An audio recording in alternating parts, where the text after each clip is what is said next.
Good evening, New Mexico Tech, and welcome to KTEK News. I'm Rio Sessions, and I'll be one of your hosts tonight. Our first story is a statewide story regarding one of our international students whose access to the United States has been put in jeopardy. On April 9th, a New Mexico Tech doctoral student from Ghana had his immigration status terminated without notice or explanation. This student, referred to as KOD, is a PhD student of petroleum engineering who received a valid student visa 2 years ago to come to the United States from Ghana. KOD became one of thousands of international students in the United States who are having their visas revoked. While many of these students appear to have had their statuses changed for minor crimes or participating in protests, our student KOD has never been convicted of a crime and doesn't engage significantly in activism, as reported by the Albuquerque Journal. At this time, there is no indication of why KOD has had his visa revoked.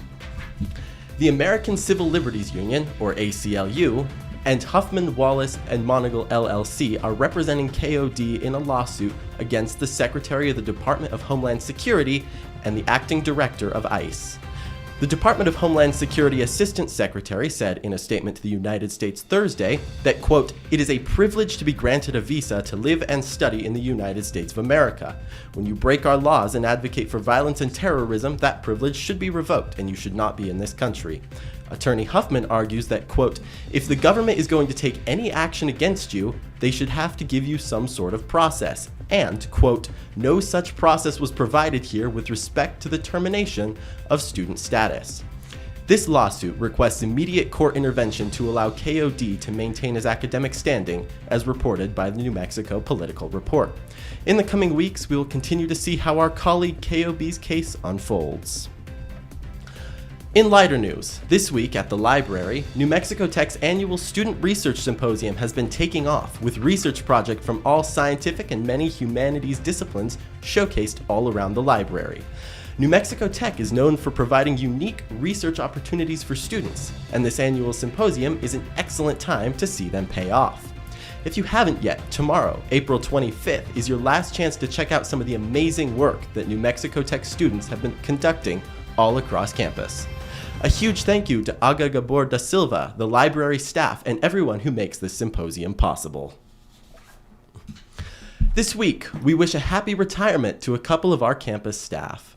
After more than 18 years of service at New Mexico Tech, Tisha Donsbarum, who handled transfer and articulations at admissions, will be retiring at the end of this month. Richard Cervantes, former Vice President of Administration and Finance, will be retiring after 15 years of leadership. And finally, we will be wishing happy retirement to Dan Lunsford, Director of ITC. We thank all of these amazing people for their service, and we wish them the best after their departure. In an odd sort of throwback for many of us, the Ice Bucket Challenge has returned, reinvigorated as the USC #SpeakYourMind Challenge. When you're nominated for this challenge, you record a video of yourself dousing yourself in ice water and post it, nominating 2 to 5 additional people to participate. This is meant to raise awareness to break stigma against mental health and support suicide prevention efforts. We recently saw a particularly dramatic version of this outside Baca Hall, where one student was drenched from buckets on the upper balconies. Let's run a clip of that now. Dalton Jones, Ryan, and Jude Kuykendall. You guys have 24 hours to respond.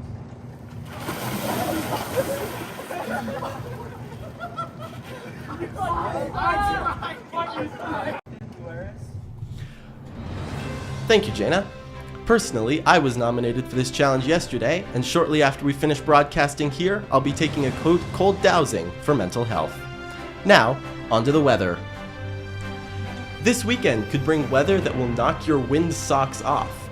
Tonight, we're looking at a mostly clear night with a low of 47 and which was much more pleasant than I was reporting last week. However, we're also looking at winds of 10 to 15 miles per hour. For both Friday and Saturday, we can expect a sunny day with a high near 86. However, in the afternoon of both days, winds are expected to increase to 15 to 20 miles per hour, with gusts as high as 30 miles per hour and patchy blowing dust. There's a red flag warning in effect for Friday afternoon. Friday and Saturday night expects a low in the upper 40s, with winds eventually calming after midnight.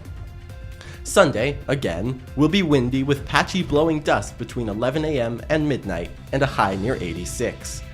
Early next week, we can expect highs in the upper 70s and low 80s. Spring in Socorro often brings high winds. Among other precautions, try to avoid trees and unstable structures when walking and be cautious when commuting.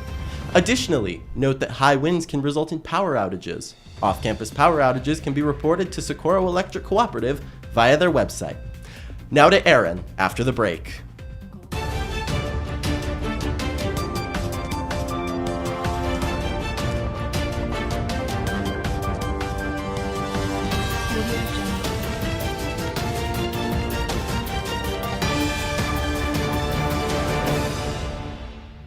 For our announcements this week, film crews have been on campus all week.